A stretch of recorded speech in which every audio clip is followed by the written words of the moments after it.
Everyone welcome back to my channel. కరివేపాకు rice prepare చేస్తున్నాను. Stove on చేసి oil add చేశాను.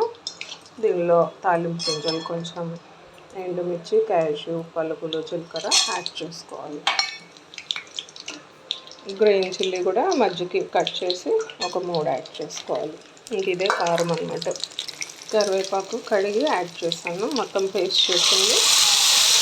ఈ రైస్ 1 గ్లాస్ పొడిగా వండుకున్నాను. సరిపడా పేస్ట్ యాడ్ చేయాలి. పచ్చివాసన పోయే వరకు ఫ్రై చేయాలి. ఇలా ఉన్నప్పుడు కొంచెం పసుపు, సాల్ట్ యాడ్ చేసుకోవాలి. రైస్ యాడ్ చేసి కలపాలి. స్టవ్ ఆఫ్ చేశాను. దీనికి సరిపడా నిమ్మరసం యాడ్ చేసుకోవాలి. బాగా కలిపేసేయాలి.